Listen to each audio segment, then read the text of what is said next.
Livro 1, capítulo 3. Da posteridade de Adão até o dilúvio, do qual Deus preservou Noé por meio da arca, prometendo-lhe não mais castigar os homens com dilúvio. Gênesis 5. 7 gerações continuaram a viver no exercício da virtude e no culto do verdadeiro Deus, ao qual reconheciam por único Senhor do universo. Mas as que vieram em seguida não imitaram os costumes dos pais, não prestavam mais a Deus a honra que lhe era devida, nem exerciam mais a justiça para com os homens, mas se entregavam com mais ardor ainda a toda sorte de crimes, enquanto seus antepassados se haviam dedicado à prática de toda espécie de virtudes. Assim, atraíram sobre si a cólera de Deus, e os grandes da terra, que se haviam casado com as filhas dos descendentes de Caim, produziram uma raça indolente que, pela confiança que depositavam na própria força, se vangloriava de calcar aos pés a justiça e imitava os gigantes de que falam os gregos. Noé, entristecido pela dor de vê-los imersos nos crimes, exortava-os a mudar de vida. Mas quando viu que, em vez de seguir os seus conselhos, eles se tornavam cada vez piores, o temor de que o fizessem morrer com toda a sua família levou-o a deixar a sua pátria. Deus, que o amava por causa de sua probidade, ficou tão irritado pela malícia e corrupção do resto dos homens que resolveu não somente castigá-los, mas exterminá-los completamente e repovoar a terra com homens que viessem na pureza e na inocência. Assim, abreviou-lhes o tempo da vida, reduzindo a 120 anos. Inundou a terra de modo a parecer que ela havia sido tomada pelo mar, e fê-lo todos perecer nas águas, com exceção de Noé. A este, para salvá-lo, ordenou que construísse uma arca de 4 andares, com 300 côvados de comprimento, 50 de largura e 30 de altura, que lá se encerrasse com a esposa, os 3 filhos e as 3 esposas deles, e que levasse todo o necessário para seu alimento e também para os animais de todas as espécies, os quais ele deveria levar consigo, para conservar-lhes a raça. Isto é, um casal de cada espécie, macho e fêmea, e 7 casais de algumas. O teto e os lados da arca eram tão fortes que ela resistiu à violência das águas e dos ventos e salvou Noé e sua família da inundação geral que fez morrer todos os outros homens. Ele era o 10º descendente de Adão, de masculino e masculino, pois era filho de Lameque, que era filho de Metusalém. Metusalém era filho de Jared. Jared era filho de Malalalel, que tinha vários irmãos. Malalel era filho de Cainã.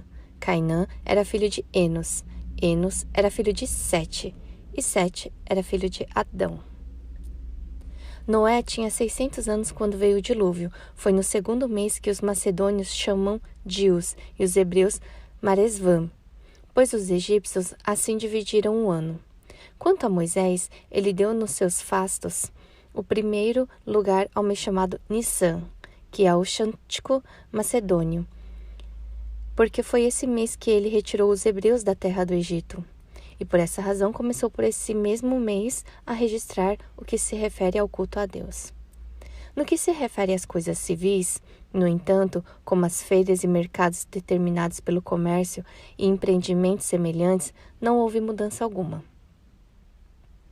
Moisés registra que a chuva causadora do dilúvio geral começou a cair no dia 27 do 2º mês do ano 2256 depois da criação de Adão.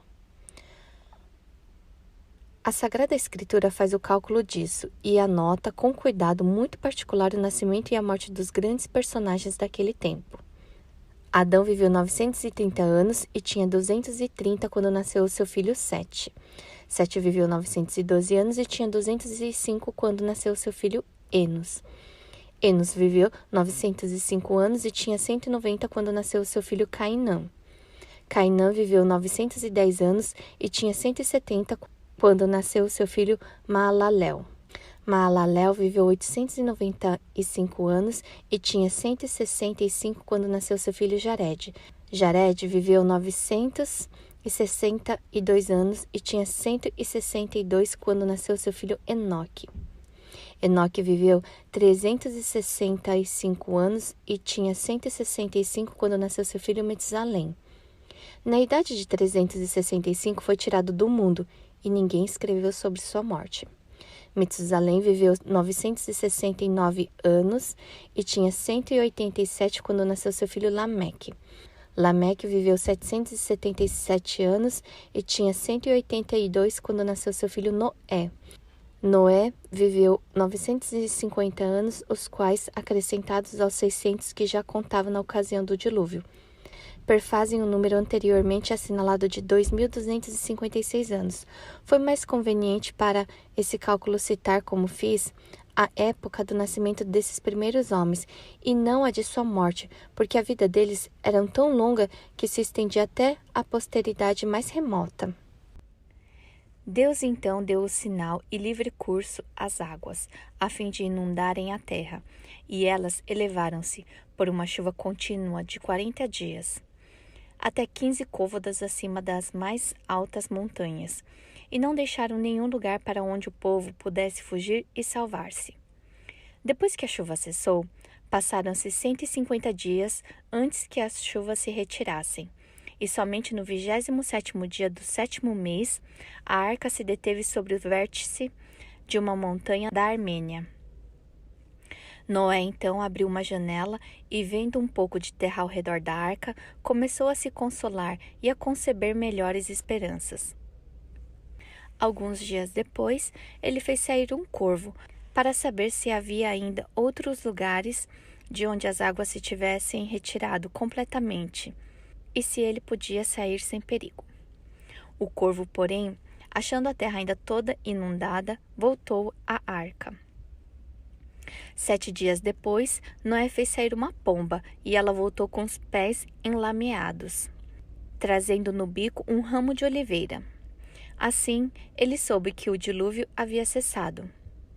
Após haver esperado outros 7 dias, fez sair todos os animais que estavam na arca, e ele também saiu, com a mulher e os filhos. Ofereceu um sacrifício a Deus em ação de graças e deu um banquete à família. Os armênios chamaram a esse lugar descida, ou saída, e os seus habitantes apontam ainda hoje alguns restos da arca. Todos os historiadores, mesmo os bárbaros, falam do dilúvio e da arca, dentre outros, Beroce, Caldeu. Eis as suas palavras. Disse que ainda hoje se vêem restos da arca sobre a montanha dos Cordiens, na Armênia, e alguns levam desse lugar pedaços de betume, com a qual ela estava recoberta, e deles se servem como impermeabilizante. Jerônimo, egípcio, que escreveu sobre as antiguidades dos fenícios, Minásias e outros, e vários outros disso falam também.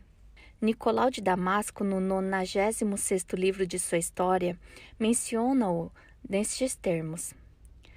Há na Armênia, na província de Miniade, uma alta montanha chamada Baris, sobre a qual disse muitos se salvaram durante o dilúvio, e que uma arca cujos restos se conservaram por vários anos, e na qual um homem se havia encerrado, deteve-se no cume dessa montanha. A probabilidade de que esse homem é aquele de quem fala Moisés, o legislador dos judeus. Com medo de que Deus inundasse a terra todos os anos, a fim de exterminar a raça dos homens, Noé ofereceu-lhe vítimas, rogando que nada mudassem na ordem estabelecida anteriormente e que ele não usasse de tal rigor, fazendo perecer todas as criaturas vivas, mas se contentasse por ter castigado os maus, como os seus crimes mereciam, e por ter poupado os inocentes, aos quais ele quisera salvar a vida. Pois, de outro modo, eles seriam ainda mais infelizes do que os que haviam sido sepultados nas águas, tendo visto com tremor tão estranha a desolação e tendo dela sido preservados apenas para perecer mais tarde de maneira semelhante. Assim, rogava que Deus aceitasse o seu sacrifício e não mais olhasse para a terra com cólera, de modo que ele e seus descendentes pudessem cultivá-la sem medo.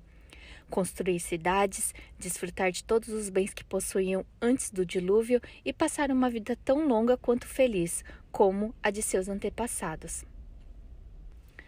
Como Noé era um homem justo, Deus atendeu a sua oração e concedeu-lhe o que pedia, dizendo-lhe que não fora o patriarca a causa dos que se haviam perdido no dilúvio, que eles só podiam acusar a si mesmos pelo castigo recebido, que, se tivesse querido perdê-los, não os teriam feito nascer, sendo mais fácil não dar a vida do que atirar após tê-la concedido, que eles deviam, portanto, atribuir os castigos aos seus próprios crimes, que, em consideração à sua oração, não lhes seria mais tão severo no futuro, e que, quando viessem tempestades e furacões extraordinários, nem ele nem seus descendentes deveriam pensar num outro dilúvio, pois ele não mais permitiria que as águas inundassem a terra. Contudo, proibia a ele e aos seus manchar as mãos no sangue, e ordenava-lhe que castigassem severamente os homicidas, e os fazia senhores absolutos dos animais, para dispor deles como quisessem, exceto de seu sangue, do qual não podiam usar como do resto, porque no sangue está a vida. E meu arco, acrescentou, que vereis no céu, será o sinal e a garantia da promessa que vos faço. Isso disse Deus a Noé. E ao arco que apareceu no céu, chamaram Arco de Deus. 15. Noé viveu 350 anos depois do dilúvio, na máxima prosperidade, e morreu com 950 anos de idade. Por maior que seja a diferença entre a pouca duração da vida dos homens de hoje e a longa duração da dos que acabo de falar, o que narro não deve passar por inverossímil. É que, além de os nossos antepassados serem muito queridos de Deus e como obra que ele havia feito com as próprias mãos, os alimentos que se nutriam eram mais apropriados para conservar a vida.